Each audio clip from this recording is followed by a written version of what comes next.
Crime time with my bestie. I'm Anna Etches, and this is Jess Vanderchak, who has only just realised that she never plugged in her microphone for the last episode. So we are Crime Time with my bestie, but I don't know if we're going to continue to be. No, in all fairness, it definitely was still picking up audio. You're making it sound like that it didn't record anything. It did. It recorded stuff. There was sound waves. It was literally just the fact that I didn't realise I hadn't plugged in my external microphone, and so it must have been recording through my laptop one, because it's like got a built-in one because it's got a webcam, and I didn't even notice until, I don't know why, but we started recording this episode and I was like, am I recording through my headphones microphone? Because I've got another microphone built into the headphones. And I just saw it said internal microphone on the settings and I completely missed it. So if you have listened to the previous episode that came out 2 weeks ago and thought, this sounds a little bit funny, that's why. And I'm not going back and changing it because I've just accepted my fate, and Anna looks like she wants to kill me or kill herself or all of the above, because we've had so much drama with me and microphones lately, of me rage quitting and getting pissed off with the original microphones that we were using, to the point where I told Anna she could shove it because I wasn't using the same mic anymore because I hated my audio. To then go to the lengths of using a different microphone that I've purchased, and then to completely forget to plug it in and not use it. And also the amount of issues we've just had with the last episode in general. It's wild. And the thing is, it's not going to be me that has the issue with the final edit. It's going to be me. It's going to be me. So there's two there. You've got it's gonna be me? Is that NSYNC? And just like Justin Timberlake, isn't it? It's like, it's gonna be me. And then there's the hi me. No, it's the problem it's me. It's always me. And I do apologise severely. I'm smiling now because I think it's absolutely fucking hilarious that I'm the twat that creates all the microphone drama, and I fucking forgot to plug mine.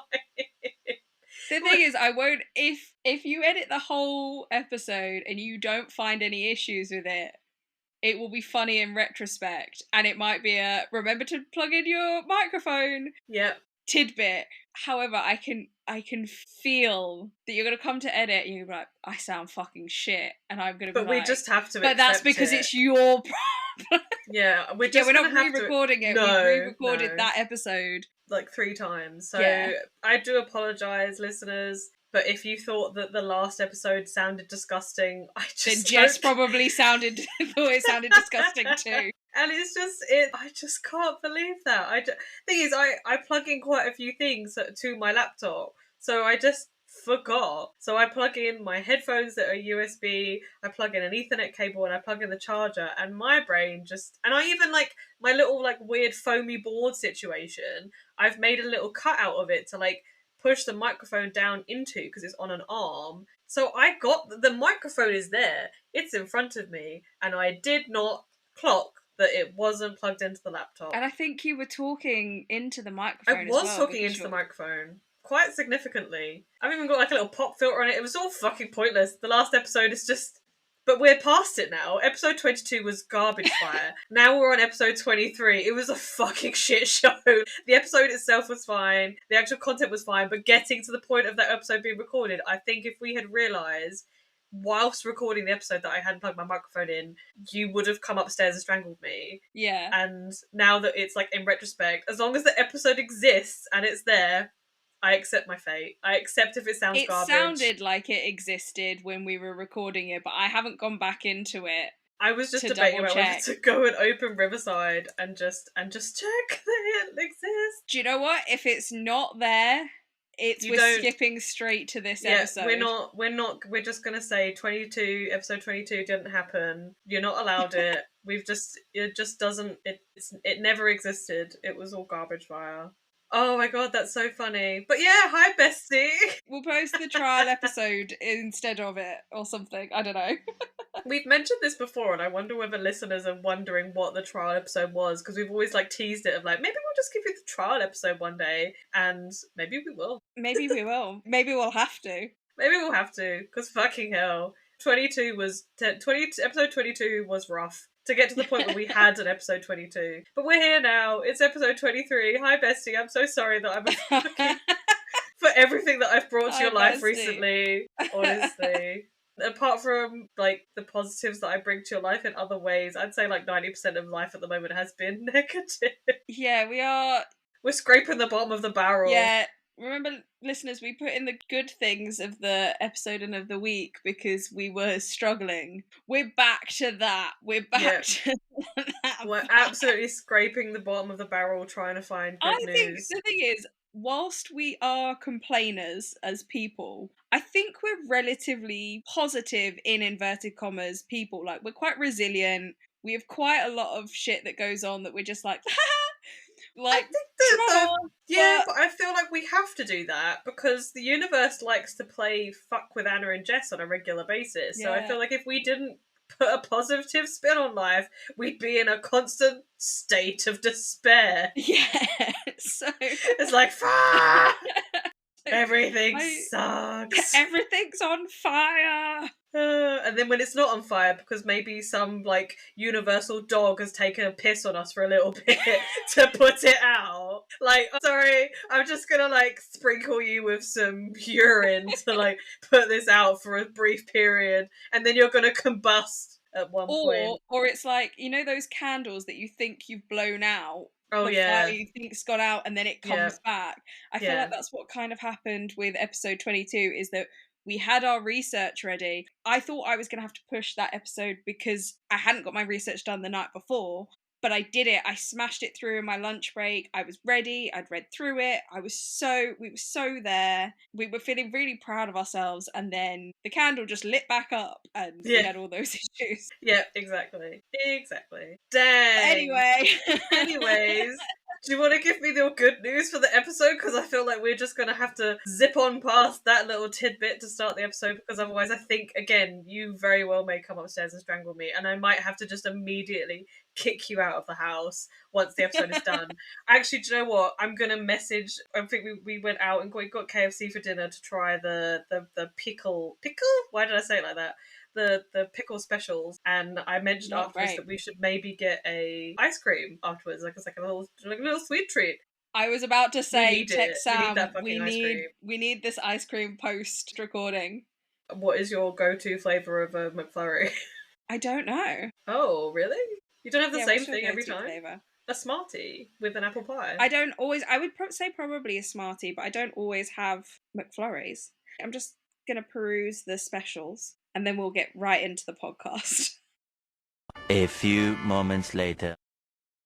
Okay, good news is that there's definitely 2 audio waves from the last episode. So it definitely Is that your good news for this? That's my good news for the week. Yep, that's it. That there's definitely 2 separate recordings. And it definitely picked up my audio. Whether my audio sounds good, it doesn't fucking matter. Oh my gosh. I mean, that's quite funny. It is quite funny. Wouldn't it be hilarious though if the laptop speaker, like laptop microphone, actually sounds pretty decent, and we've gone through like weeks and months of fucking stressful recordings, and all this time we could have been just using the speaker in our laptop. Yeah, because I didn't notice the difference, so I do think it sounded all right, and you sounded a bit louder in the previous recording than you do now. Where I just like dip off into like a like noise, and Is you can't that hear the me. issue that you've had in the other episodes? No, I've where definitely you've been going using very quiet.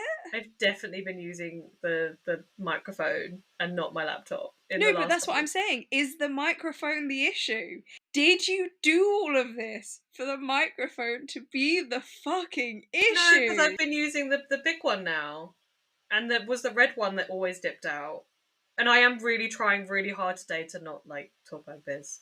I'm really trying. Okay, well, I'm, like, so close to a crash out, because if it was the microphone that was the issue this whole time... Okay. We have ordered our sweet treat for after the recording, for me as a way to apologise to Anna for never plugging in my microphone. Please be giving you good news, because I feel like if we don't start the episode again, I'm going to be murdered. It's never gonna happen. My good news of the episode is we did do a spoiler of it in the last episode, but I came to sign language choir with Jess this week. It was my first time there, I have done BSL before, but that did not prepare me for choir, where you're copying someone that's showing you the signs, but they're facing you, so it's in the opposite direction, which is it's a mirror. wild. Yeah, you're mirroring the person, so it's really hard to know what hand goes with what, as well as the choir is very specific, and I think it took me a while to get my head around it, but I like how they approach it in that they don't just sign the exact words of the song, they sign what the meaning is behind the song. Because obviously, like, weird songs, so the one that I used as an example before when explaining it to Sam is like Hot and Cold by Katy Perry. It's not about being physically hot or physically cold, it's about being off with somebody in a relationship. Like, I'm on with you, I'm off with you, like, we're in an argument, we're not in an argument. So the way that the choir masters translate into sign language is that they tell you what the song is trying to express. Some people may disagree with that, but it also means that if you was to know BSL, your brain might go, oh, I need to sign the sign for hot, but you're not signing the sign for hot, you're signing the sign for, like, excited or something else. So it takes a little while to get your head around. It's also quite quick, and yeah. But I really enjoyed you being there. I had great fun. Yay. I enjoyed being there, and I am obviously planning on going again. It would be really awkward if I was like, this is my good thing, but also I'm never coming again. No, I'm planning to come on next week. Yeah, and I think we've been talking about it since I joined, like, last June or May, June time. I've been going for, like, quite a while now, and we've been talking about you going, which is hilarious because I think that was back when we thought you would be joining soon because of the whole God, yeah. flat drama. But you are now in your new flat, apart from today when we're recording in my house because of other issues, as you would have remembered from last episode. But yeah, it was super great, and I'm glad you enjoyed it. Yay. I'm glad I enjoyed it too, and I'm glad you liked me being there and that you weren't just like, could she leave? Could you imagine? Every part of my life now. This is my thing, and I think you should leave. No, too late. You shouldn't have brought me into it. No, I don't know whether I have any, like, the only thing I did have was I think Sam once said he was going to try and join Derby, and I was a bit like, I don't know how I feel about this. And I think it was more, and I know this is going to sound so messed up and so bad, considering we've been together for 16 years. Yeah, 16 years this year. I always go to the default of, what if we break up? Like, what if you got really good at Derby and you were, like, really, really into it and everybody loved you and great, and they do love him because he's lovely, but he doesn't physically skate. And I'm like, what if we broke up? Who gets ownership of the Derby? Yeah, who gets Derby in the divorce? Yeah, who gets Derby in the divorce? And, like, I was there first, so I feel like I get it. You would get Derby in the divorce. I'd get Derby in the divorce, but I just feel like that is, and maybe some people out there in relationships would think this is really messed up, but I don't think so, because I think it's also a thing in our friendship group. We've always joked about that. Like, we always joke about, like, which friends do you get in the divorce and whatever else. So it's not like a legit fear. No, it is a thing. And as a side note, I come from a family that is super independent. Nobody really does anything together, so everyone's kind of quite independent. My parents, they have had hobbies together, but normally it's my mum's hobby that she's made my dad come to. But quite often they have separate hobbies, so to me it's not weird for you to have separate things. That's actually very normal. It's weirder if you don't have anything separate. I think it's nice as well because then you get to talk about those things. Whereas if you're always doing all the things together all the time, what do you talk about? What do you talk about? Like, I know people that, like, they work together and then they do all that, and I'm like, no, like, it's too much. It's too much. So yeah. But yeah, choir was great. Very much fun. Very, very good fun. And we will be I'm sure we'll be, like, BSL experts in no time and be talking to each other in sign language, and it's going to be great. Were you going to take the 2 sound waves as your good news for the episode? I probably should.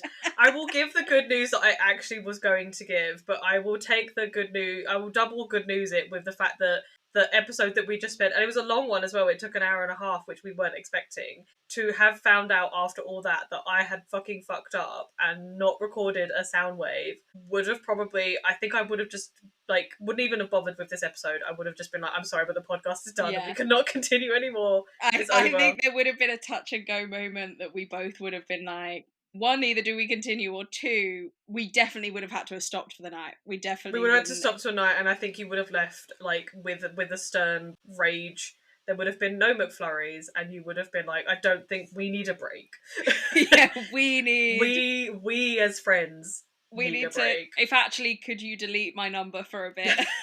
Just don't message me. All those funny memes you send me on Instagram, I don't want them for at least a 48-hour period. Do fuck off now. Like, please. Because as well as we have seen a lot of each other in the last 2 weeks, probably more than, like, we've spent a lot of time together. So Yeah. I think that would have been the pinnacle of, like, can our friendship continue? Or do we need like a disconnect for a while? So I think that is very good news. Because my other good news is actually quite pathetic, because I was, like I said, we were scraping the bottom of the barrel. We got new carpet in the hallway, and I haven't had carpet on.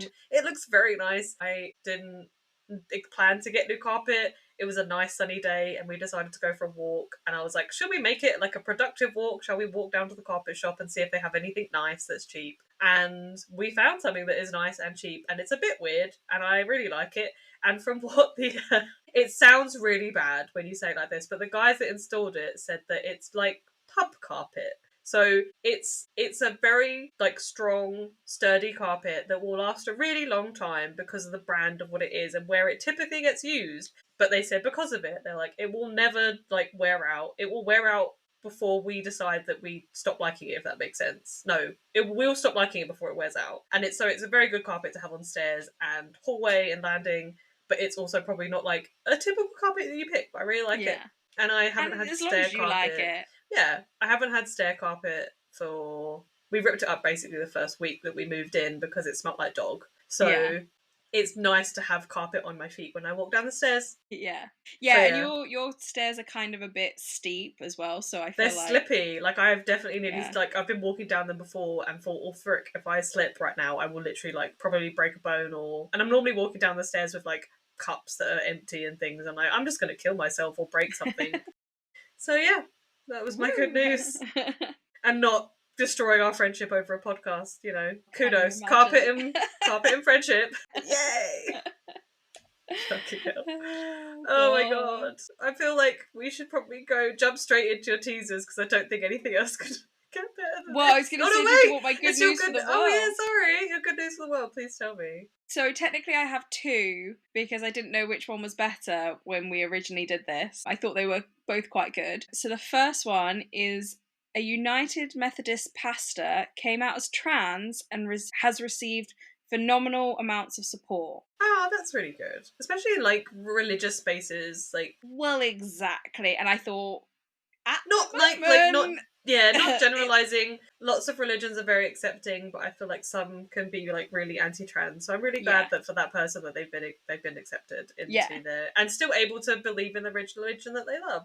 Exactly. So when Reverend Dr. Philippa, and then they've dead named her. We don't have to say their dead name. But they've dead named it in the thing. Recently came out to her congregation as transgender. She was met with open arms. The overwhelming positivity from her flock and the larger United Methodist Church community lifted her to new heights. And then there's a quote, "It was like night and day in terms of happiness," she told Advocate. "I could feel joy in a way I hadn't in a very long time." And I thought, yeah, that was quite a nice one in the current state of the world. I will also, I mean, it's not the specific timing because obviously we batch record in advance, but on Tuesday coming up is the International Transgender Day of Visibility. So it's very I've timed it really well there. Very apt timing. So we're recording this towards the end of March. So it will come out obviously later when the episode gets released. But yeah, International Transgender Day of Visibility. So very nice. I kind of picked it because I was like, the world is on fire and we're very much trans allies. Like we support them and I don't agree with any of what's happening. Yeah, there's a lot going on in multiple spaces that is making it hard to be... There's things going on in life making it very hard to be a human in general. And then when you've then got the additional challenges of how people are treating people that are trans, it's diabolical. So I am really pleased for... Was it Dr. Philippa? Was that her name? Yes. Yes, this is lovely news. Thank you, United Methodist Church, for being very inclusive of your pastor. Yeah. And then my other good news, which this one is, I guess, slightly smaller, but I still think it's quite nice, is a school bus driver knitted 100 hats for the kids on her route. And so that just as it is sweet, but it's the way it all got described. School bus driver Tina Hutchison used her years of experience making hats for everyone on her bus route. She let the kids pick out what colours they wanted for their hats, but she also made the hats reversible so they could change up their looks. And then her quote is, "I just don't want nobody without, especially when they're riding with me. I hope they take away that someone loves them, and that's all. And if they don't have any love at home, they're going to get it on this bus this morning."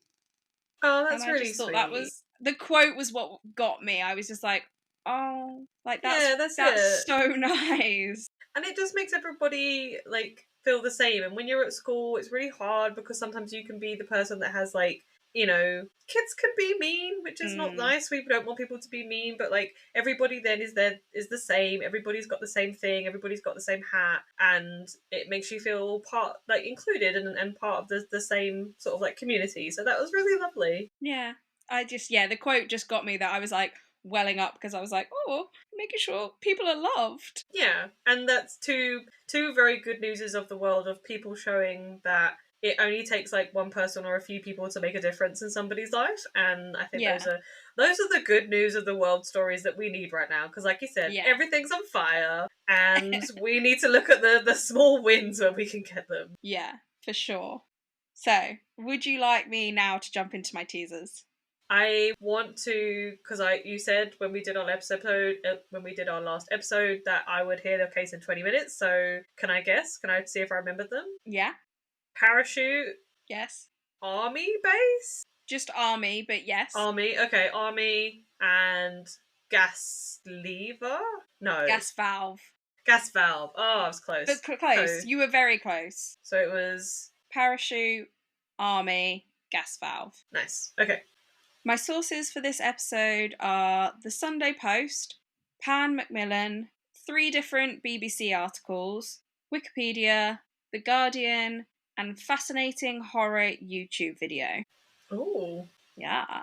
My trigger warnings for this episode are domestic abuse, heights/skydiving. That's a bit of a weird trigger to put in, but I didn't know. I can see where the vibe might be going with it. Yeah, if people don't like it being talked about, it might be there. I just thought I'd put it in anyway.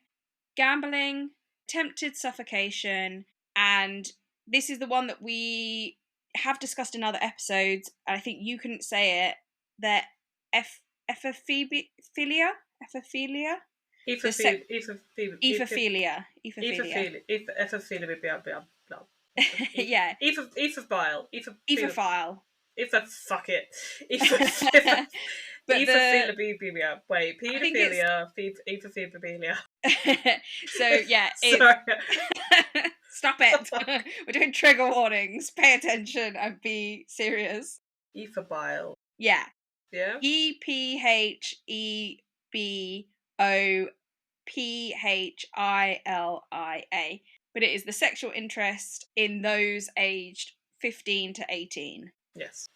I was about to say that for the hebephile and ebophile and paedophile, that is something that this podcast has brought us, because we didn't know that there was differences up until we started doing this podcast. So yeah, we have learned something. All the wonderful things this podcast brings into our life.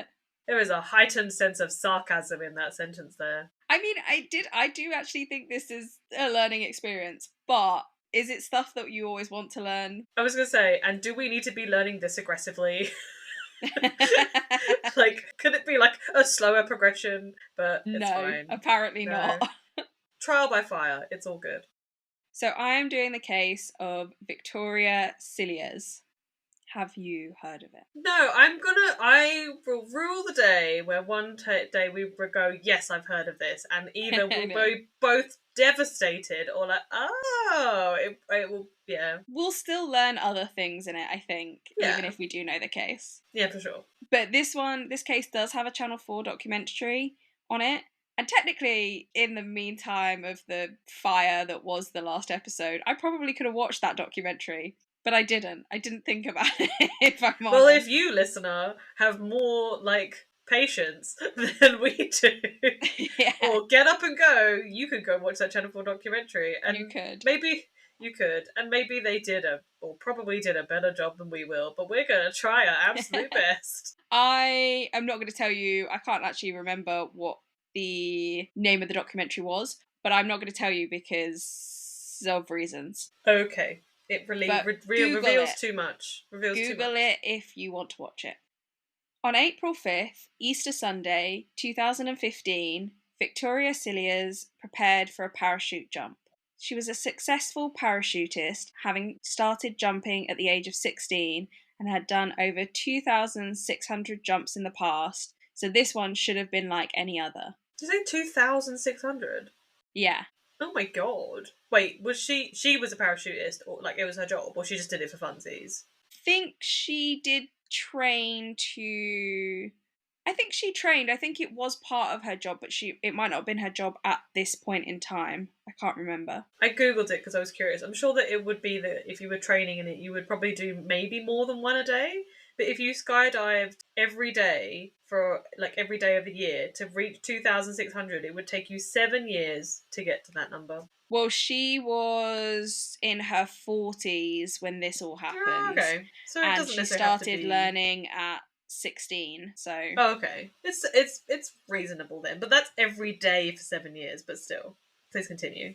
And I yawned as well, I'm sorry. You can berate me. I berated you so much in the last episode. But also it's at least an hour later now. And we've gone through waves of emotion. Yeah, I mean, no. Be awake. I will come up there and slap you.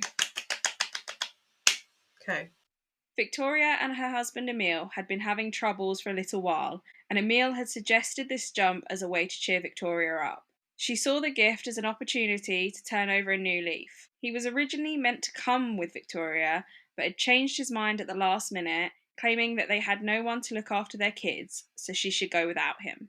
Okay, this sounds suspicious already. Like, Emil, what you playing at? But exactly. Was he going to skydive with her, or was he just going to go and like... I think he was going to skydive with her. I think they did do it in, like, it was one of the things that they did together sometimes, but she was, like, very into it. Mm. And she'd been doing it beforehand.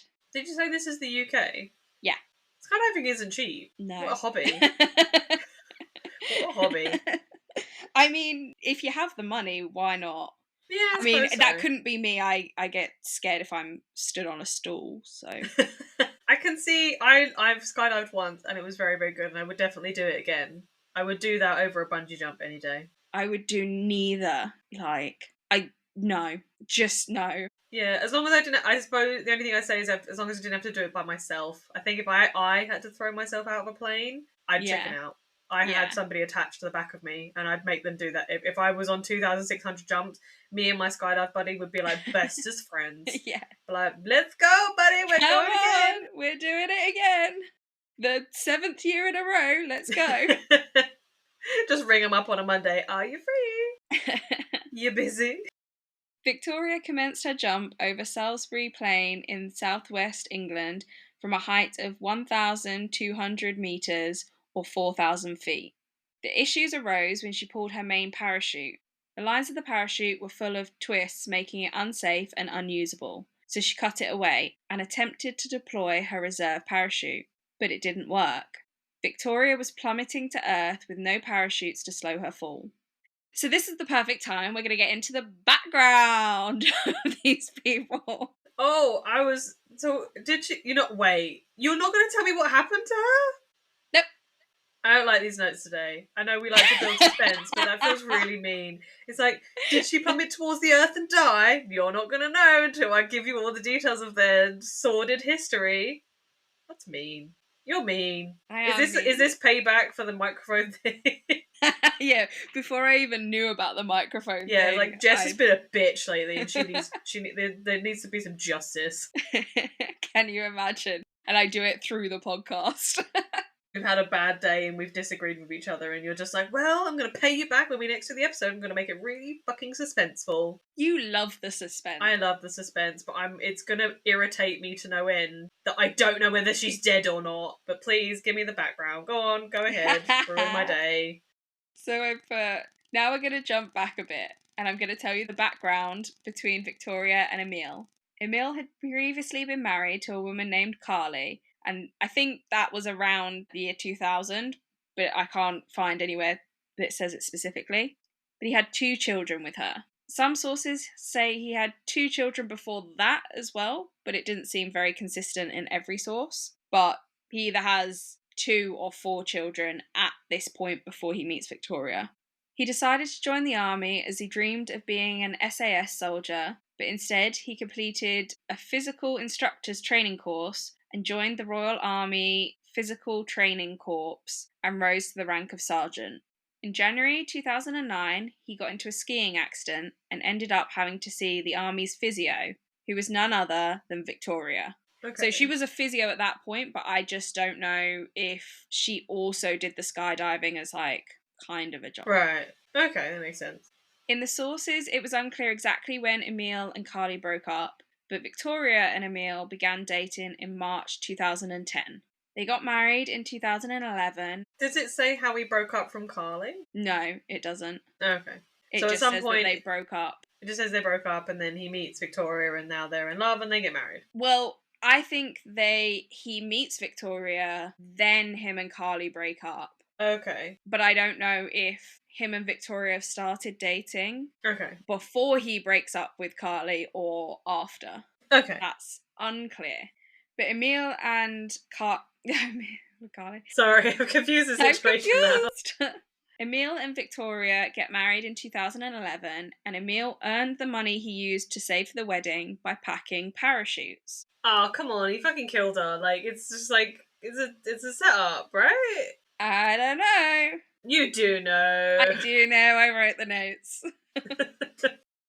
They went on to have 2 children who were 2 and 5 weeks old at the time of the fall, which I put is mad because I was like, I don't think you should be jumping out of a plane 5 weeks after having a baby. Like, surely things aren't back in the place that they're supposed to be. Exactly. Like, I mean, you do you, like, your body, you know how you feel, but I feel like some people are like, I can't even get off the toilet after 5 weeks. They're like, yay, throw me out of a plane. Woo. Woo!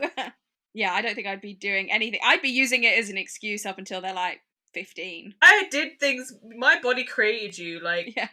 I couldn't possibly get that cup of tea from the kitchen because I had a baby 15 years ago. So they went on to have 2 children, 2 and 5 weeks. However, Emil met a woman called Stephanie in November 2014 on Tinder. He Well, lied. Emil sounds like an arsehole. Yeah, he is a twat.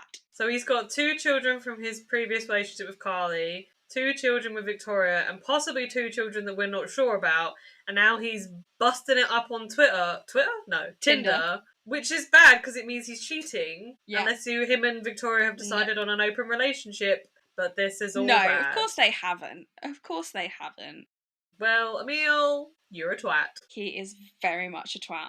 So he lied to Stephanie and said that his marriage was over. Many of the sources said that he was also seeing Carly during this time and contacting sex workers. My face is just a look of disgust. Like, yeah. It makes me wonder whether his relationship with Victoria started as a cheating, but when we don't know the this source, is why we don't have the details for it. But that doesn't make it any better. It makes it probably a lot worse. And I'm just like, oh, this guy's garbage. Yeah. Garbage. This is why I kind of mentioned it earlier. I don't know what the timeline was because I'm like, he doesn't feel like someone that is going to end a relationship to start another one. It sounds like he's just going to try and do them all at the same time. I also don't understand how people have time for this. Like, no, I've got too many hobbies. We've already established in the last one. Yeah, there was 7 I don't have hobbies time last for. episode, and one of those is definitely not a significant other. It's like I've got more important things to be doing. I've got all my TBR. Exactly. Why would I spend multiple time on men, on boys, when I've got books to read? And But then I've got there's a book meal, boyfriends to be. and the options are a meal, which is just like, It's do you just want gross? like it's bad, man.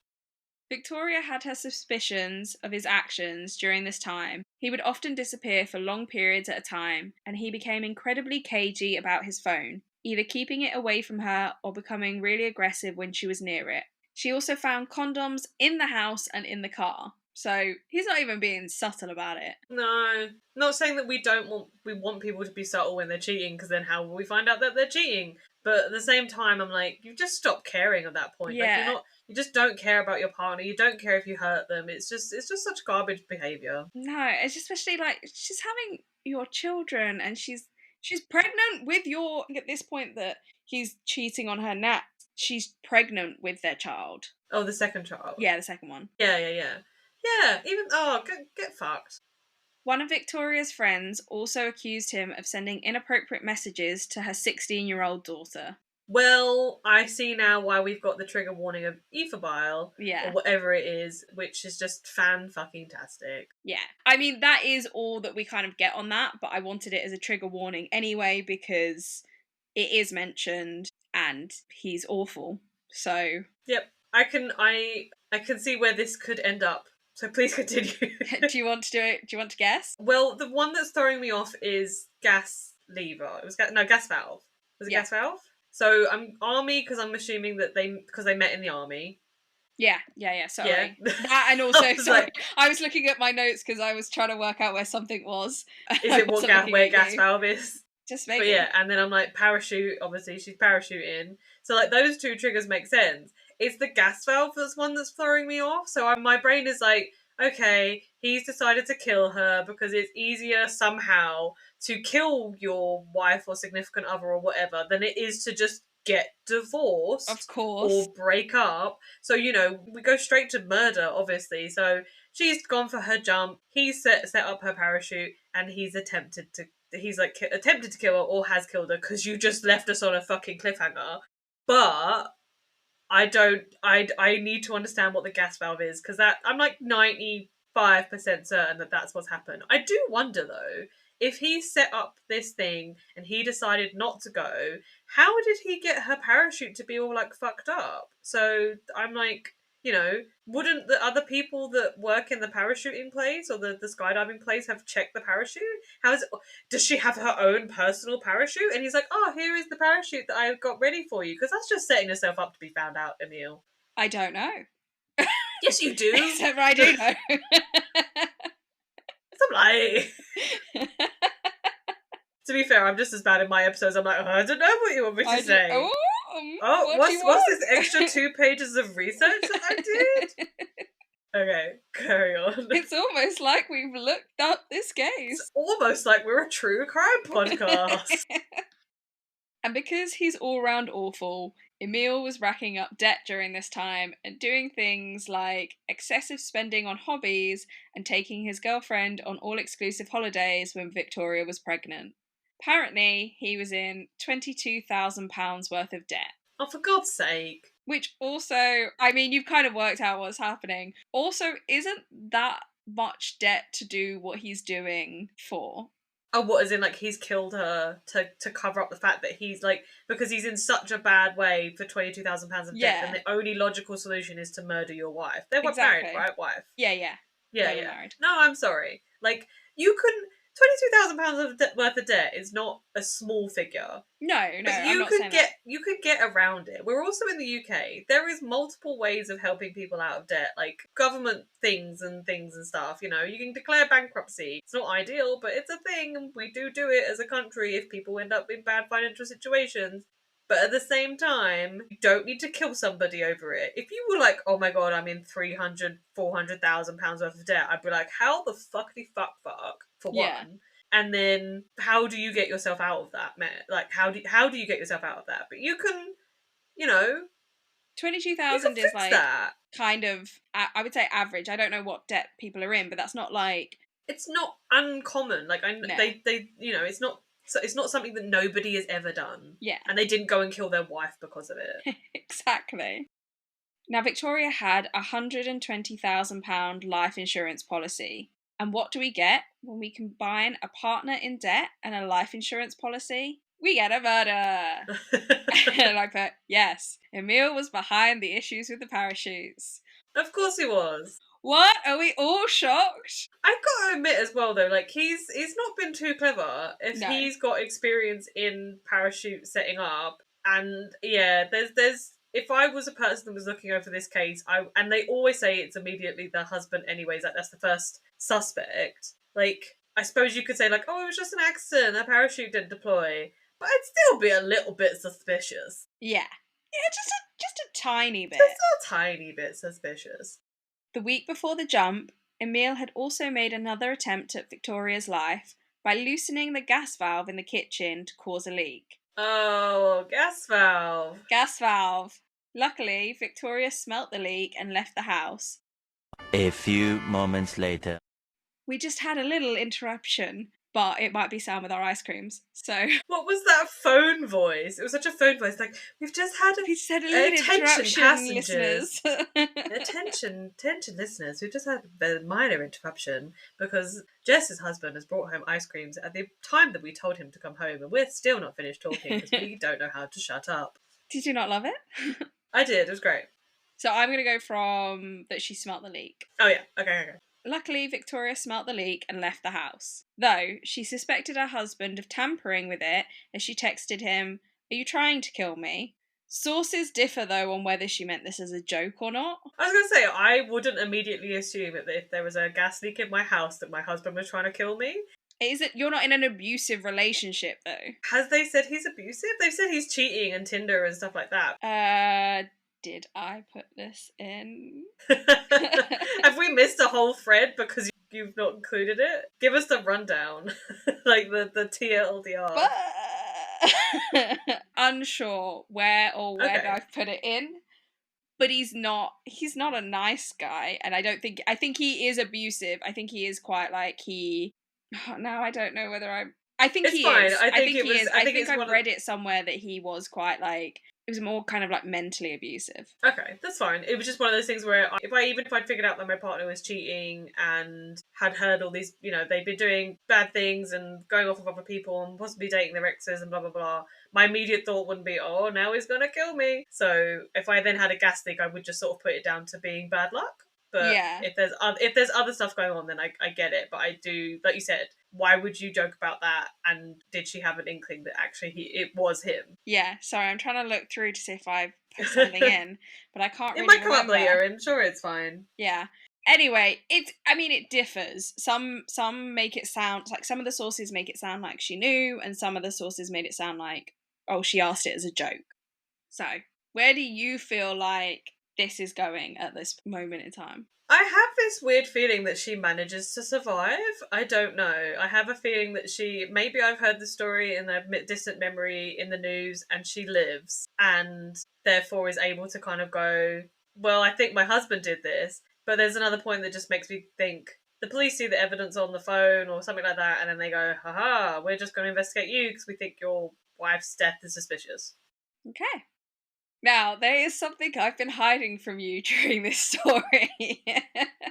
Is it what happens to her? The cliffhanger that you left us on 30 minutes ago? Yeah, you weren't meant to notice that.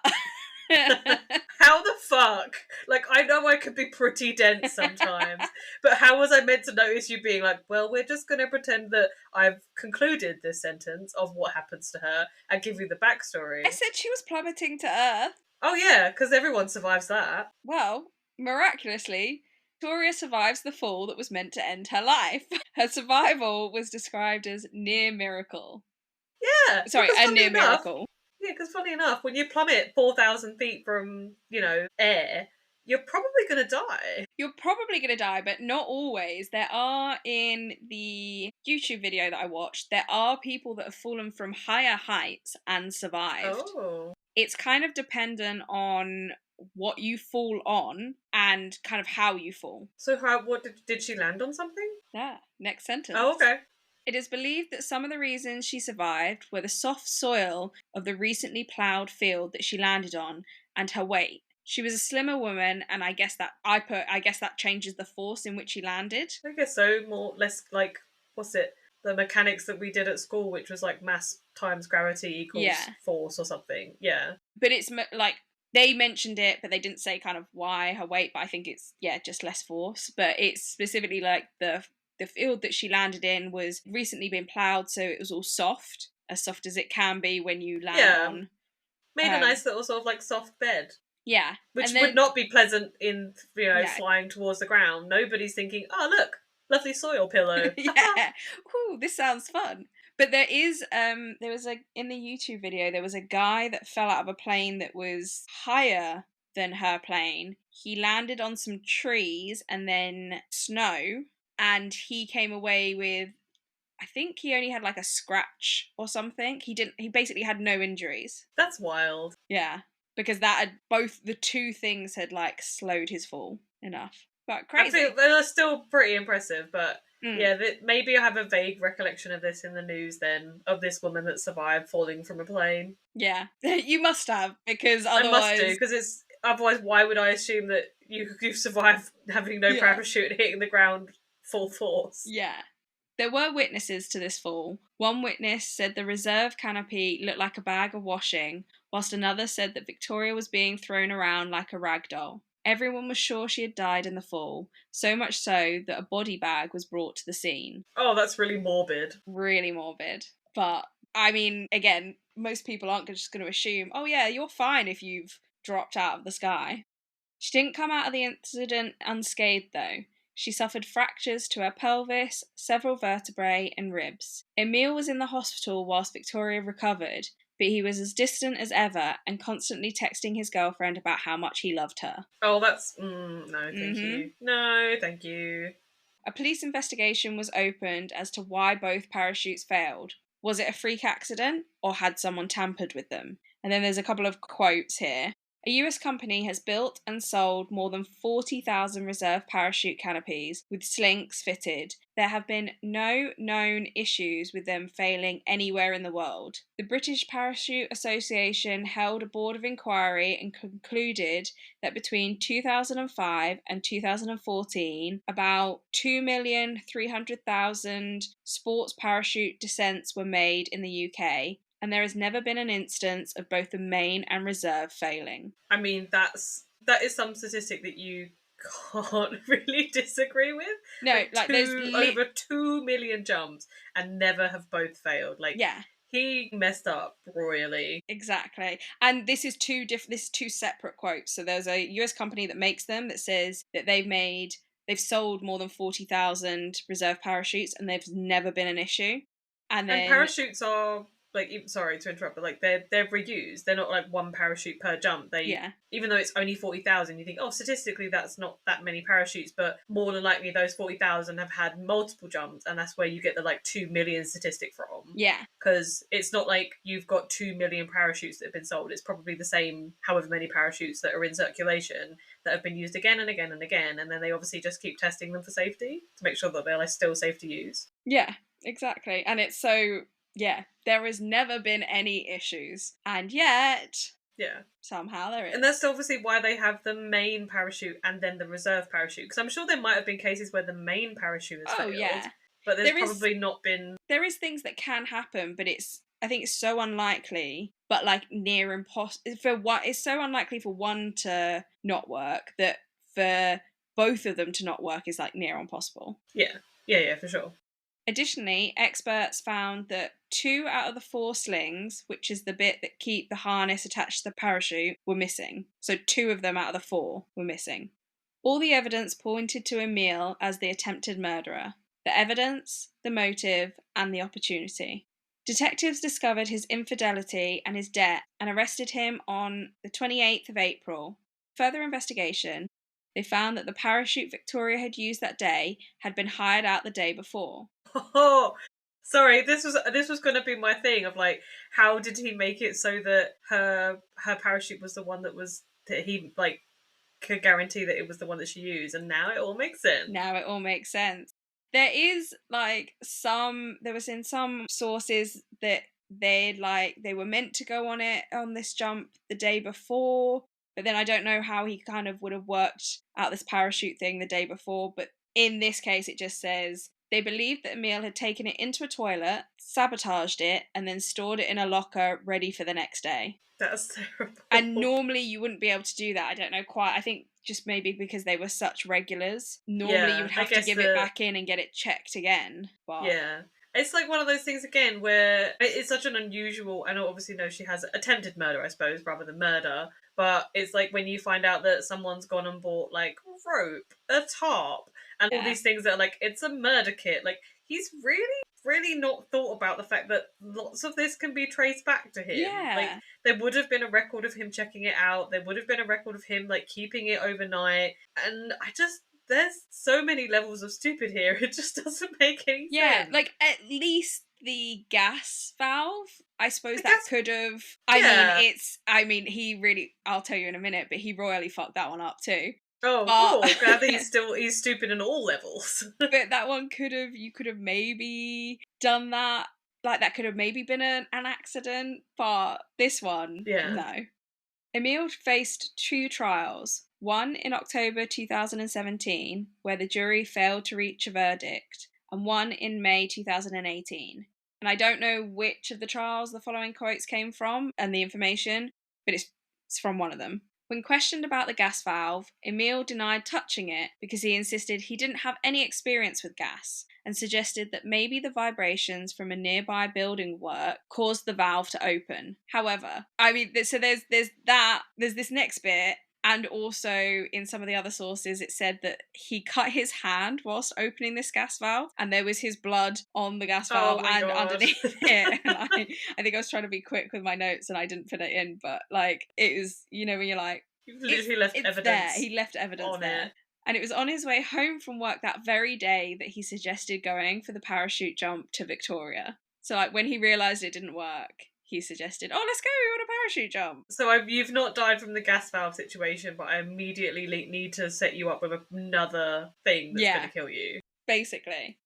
He had zero chill. This guy's just like, you need to die like right now. Now. Like, wow. And like, this is like weeks after giving birth to their second child. Oh, but he's too interested in his new girlfriend and getting rid of his £22,000 of the debt. Couldn't give a flying fuck because he's a garbage human. He is a garbage human. Okay, so we're very close to the end now, and I can't see anything in these notes that say about the domestic abuse, but I'm pretty sure it was in some of the sources. So I'm also very sorry if I've got that wrong, but I'm fairly sure, like 85 to 90% sure that it's in some of the other sources. I feel like the things that we found out about him as a garbage human anyways. Yeah, maybe there are things that haven't been explicitly clear that would make it more likely that she would immediately think he's the one that's trying to kill her.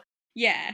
Or even if it is a bit of a joke, I think he made her uncomfortable enough. Yeah. And that maybe it wasn't like super explicit, if that makes sense. Stop yawning. I'm sorry, it's really late now. No excuses. There's ice cream. No excuses. There is excuses. Ice cream. Finish. No, you wouldn't give me any excuses. No excuses. Buck up.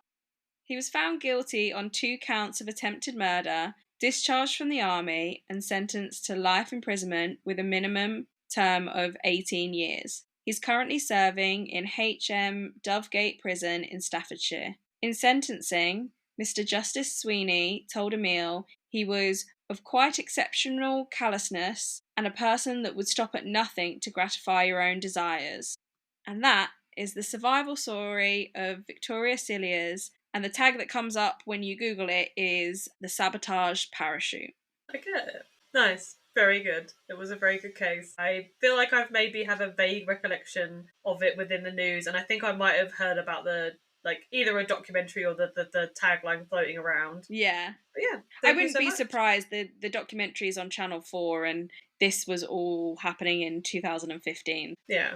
Is this our first Survivor kind of case? No, I had the kidnapping as well. Yeah. But this is our second one. I've now done 2 survival cases. So we had the fire and the kidnapped baby. And then this one. I think as well, I still appreciate that our case subjects are quite random.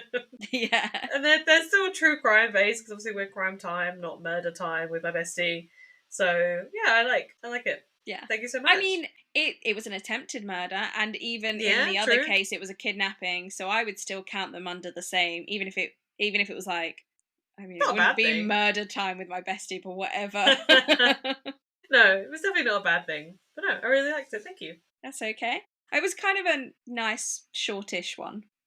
I've just realised something. You don't have your teasers ready for... No, I don't. I haven't thought of it. I don't even have a case. Give me 2 You minutes. I'll said think of that one. you didn't want to come. I know I didn't. I need to think of a true crime case like right this fucking second. Wait. Do you know what's really annoying is that I had a case open on my phone the other day and I was like, I'm going to do that one. And then for whatever reason, I think I had like an update on my phone and it removed all my tabs that were open. Well, I I'd was hate really that. sad about it. I had loads open and they just all disappeared. That would So I annoy me had, so much because I have so many tabs open all of the time. yeah, I was quite devastated. Okay, I've had this case that I've wanted to research for a while, so 1 second. But it's really similar to like what I've done, like the episode that I've just done. It can be similar. Okay. So, Jess, tell me your teasers for next episode that you definitely haven't just thought of in the last 30 seconds. I mean, I'd put it at a good solid 3 minutes because I had to think of the case, research it, and then just pull the teasers out of the air. But my teasers are MI6, duffel bag, and bathtub. Okay. I mean, that could probably go to quite a lot of cases. I don't know. I don't know, There's because one I very don't know. I can't think of it. You don't know? Okay. I know it. I mean, I might okay. know it when you do it, but... Yeah. It's something that I've wanted to look at for a while because I've always wondered what my opinion of it would be. And yeah, so... I feel like probably now the listeners are like, Anna, you're such a fucking idiot. This is what the case is. But off of those, I was going to say the bathtub thing is something that I feel like there's probably a lot of cases with a bathtub in. The fact that I pulled it out of my arse, that I feel like it's enough. I'm Yeah. sorry. I was so I was so hell bent on the fact that we just needed research for our cases and we needed to do the double recording that I forgot that we do this at the end. And it is what it is. But at least I've now decided my case for the next episode. Excellent. I feel like I'm like, I suppose, yeah. You only have to come up with your teasers once. Yeah, I have but to come up with it when we twice. swap them around, no, you don't have to come up with them twice, really. You just have to come up with them in advance. So you have to do your case and then you have to come up with your teasers in advance.